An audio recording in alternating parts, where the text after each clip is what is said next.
Welcome back to Building Character, where we figure out how to play as your favorite fictional characters in Dungeons & Dragons. Join the Patreon to vote for the character you want to see next, and like and subscribe for cooler tattoos next time you play. Maybe. Today we're building Riza Hawkeye, a normal human in a world full of alchemists and homunculi. So she holds her own in the best normal human way with ranged weapon attacks. Ranged weapon attacks are basically a superpower. She's the gun alchemist. But it's a lucky thing I had my pieces. Your pieces? My guns. Oh. Anyway, I started blasting. Bang! Wow. Let's start off with our goals for this build. First, we need to shoot our shot, not just by hitting on your literally hot boss, but also with lots of guns. Next, we need to take care of the literally hot boss man with clerical work and a slide tackle. If your coworkers aren't willing to slide tackle you, you need a new job. Finally, we need to spot the difference. I don't envy the shapeshifter who tries to bamboozle you. But if you're trying to avoid being bamboozled on the internet, why not check out today's sponsor, Surfshark VPN? Surfshark is a virtual private network that disguises your identity while you're browsing the internet, keeping you safe from hackers, identity thieves, and even your internet service provider. In that way, you're no longer susceptible to being bamboozled. Instead, you are the bamboozler. You could even bamboozle your streaming service of choice to make it look like you're in another country. Then you get access to all of the content available in that country. You're no longer bound by region restrictions. Something I just figured out is you can change your location to get different rates at different hotels. I wasn't even aware that hotels were charging different rates depending on your location, but they are, and I have a road trip coming up this month, so that was very helpful for me. There are so many different ways that Surfshark can bamboozle the internet's mechanics to your advantage. The best way to find out is to sign up and get started. Surfshark is offering Tulok subscribers 83% off and 3 months free when you use offer code Tulok at checkout. So click the link in the description and get started bamboozling today.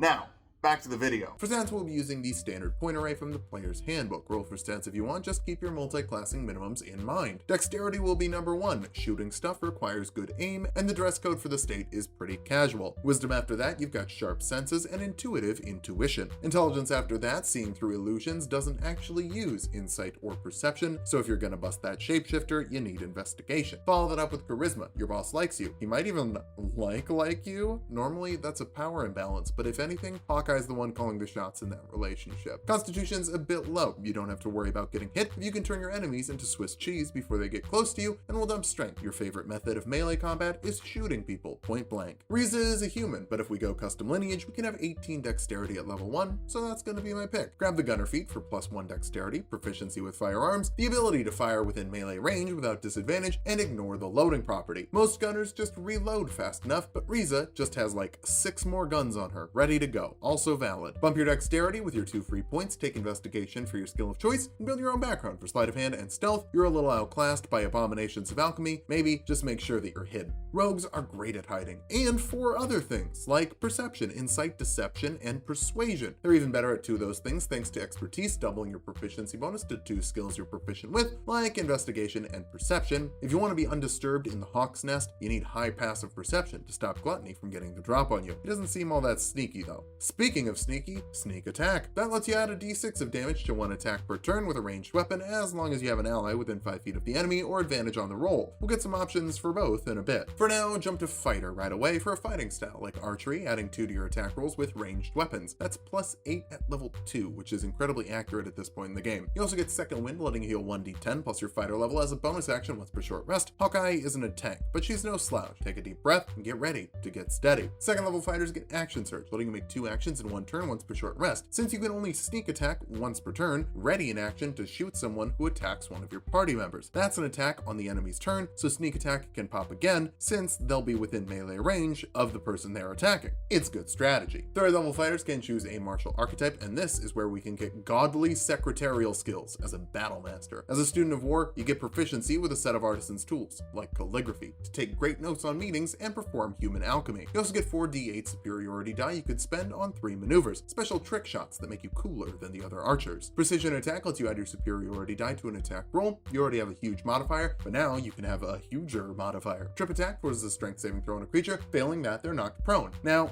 here's a fun thing. The DC is set by your strength or dexterity, your choice. It does not have to be set with the ability score you're using to make the attack. So if you want to trip your boss with an unarmed attack to make sure that he doesn't die, you can use your dexterity modifier for the DC, even though the attack is using your strength. It can't deal less than 1 damage, so that's going to be your superiority die plus 1. But my guess is that's much lower damage than Scar would do if he exploded Roy Mustang's face off. Tactical assessment isn't for violence, instead adding your superiority die to an insight, history, or investigation check, always useful with shapeshifters running around. 4th level fighters get an ability score improvement so you can cap off your dexterity modifier for the most accurate shots possible, really fast. Custom lineage is awesome. 5th level fighters get an extra attack, letting you make 2 attacks instead of 1 with your action. Now, only one of these can get your sneak attack damage, but you could put maneuvers on all of them. If only there was another way to add extra damage to every shot. 6th level fighters get another way to add extra damage to every shot if you take the sharpshooter feat instead of an ability score improvement. That lets you take a -5 penalty to your attack roll to add 10 to the damage roll with a ranged weapon. You can also fire at max range without disadvantage and ignore all but full cover. With this and the gunner feat, you can shoot people at any range and deal massive damage no matter what. Back over to rogue now. 2nd level rogues get cunning action, letting you dash, disengage, or hide as a bonus action. Even though you can fire at point blank range, your constitution modifier isn't great, so maybe back up while you're blasting. 3rd level rogues can choose a roguish archetype like Mastermind to make you a master of tactics. That lets you help as a bonus action with a range of 30 feet, which will make you an even better assistant. And here I thought calligraphy was the ultimate power. You're also a master of intrigue, giving you proficiency with forgery kits, disguise kits, and a set of gaming sets. Hawkeye's so cool, obviously she's a gamer. If all that weren't enough, rogues also get steady aim, letting you give yourself advantage on 1 weapon attack as a bonus action as long as you haven't moved in that turn. That'll make sure you're landing sharp shots, but also guarantee 2d6 sneak attack damage. 4th level rogues get another ability score improvement. We're going to grab the skill expert feat to round up your intelligence score, give you another skill like acrobatics to break grapples, and expertise in another skill like deception. The Colonel does not call you by your first name when you're alone together. He calls you Gamer. 5th level rogues get uncanny dodge, letting you take half damage from an attack you can see using your reaction. Keep in mind that means you can't use a readied action that turn, so decide if you want to shoot or stay alive. 3d6 sneak attack damage might make me lean more towards shooting. 6th level rogues get expertise, again picking another 2 skills to absolutely crush, like insight and persuasion. Those are the best advisor skills, and you are the best advisor. Also, just general roleplay tangent really quick, playing a subordinate to another party member might seem kind of boring, but in my experience it leads to great roleplay opportunities and ties your backstories together at level 1. I've done it, it was really fun. Highly recommend. 7th level rogues get evasion, letting you take half damage on failed dex saves and no damage on successful ones. Roy is obviously on your team, but the homunculi are making a bunch of explosions too. It's always nice to be safe. It's also nice that it doesn't use your reaction, so you could ready an action for 4d6 sneak attack damage. 8th level rogues get another ability score improvement, and wow, Riza is not a madwoman at all. That's multi-ability dependent. She's a straight shooter, no pun intended, and really only needs dexterity. So I guess bump your charisma to get all your soft stats a +2 modifier before applying all your skill proficiencies. 9th level masterminds are insightful manipulators, helping you get a read on your foes in 2 areas and figure out whether they're better than, equal to, or worse than you in those regards after a minute of study. You can check their intelligence scores, wisdom scores, charisma scores, or class levels. If the Roy Mustang you're following doesn't have sorcerer levels, that's pretty sus. Use 5d6 sneak attack damage to get rid of the imposter. 10th level rogues get another ability score improvement or feat. Grab the skilled feat for 3 more skills like Arcana, History, and Medicine. Even if you don't use alchemy, you know how it works. Better than Mustang, actually. Sometimes he forget he can't cast in the rain. That pairs really well with the 11th level of rogue and reliable talent, meaning the lowest you can roll on a skill check you're proficient with is a 10, followed by your modifier. You have 11 skill proficiencies with expertise in 5 of them, so role-playing checks will be pretty much free, and you get 6d6 sneak attack damage also for free. But you know what? Let's grab another skill, just to be safe. From the 1st level of Ranger, like Athletics, and expertise in another skill, like History, from Canny. That's 6 skills with expertise, and while we could have just bumped your stats with more ability scores, I kinda like the idea of just getting more proficiency, since that's a +6 modifier by the end of things. You also get a favorite enemy you have advantage on tracking. I think homunculi would be aberrations, maybe fiends, figure it out with your DM. 2nd level Rangers get another fighting style. We don't really need one, but defense will add 1 to your AC while you're wearing armor. Leather armor is still armor, it's just light. I really just wanted the Hunter's Mark spell to pick a creature to deal an extra d6 of damage to and have advantage on tracking for an hour. This is for every attack, like Sharpshooter, so it's a very consistent upgrade. You can also get another spell,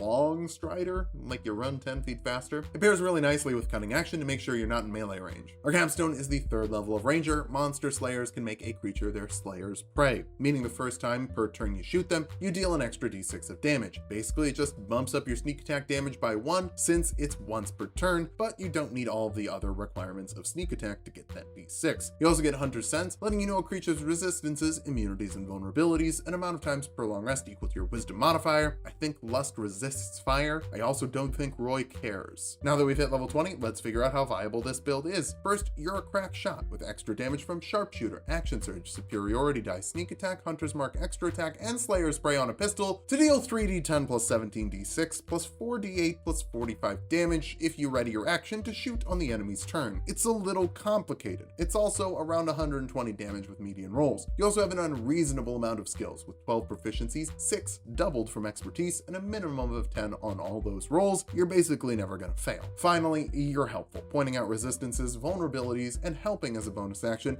to get the team doing their best. For weaknesses, you don't have any magical damage. Your DM will probably give you a magical weapon, but as it stands, it's hard to shoot homunculi in a meaningful way. You're also pretty low on HP, a little over 110 depending on how you rolled, so you might die pretty quickly. Finally, you got limited resources with Action Surge and only 4 superiority die per short rest, so if you spend them all in one turn, things could be less fun on the follow-up turns. Unless you really like shooting stuff really good, and also being really good at roleplay. Turns out when you focus on one thing, you get pretty good, pretty fast. Then you can focus on doing another thing really well. Just watch out for high damaging foes. You're not exactly a glutton for punishment. Thanks for watching. If you liked the video, subscribe for more. We make 2 videos every week. Join the Patreon to vote for the character you want to see next, and sub to Tulok and Mango for more Tulok fun.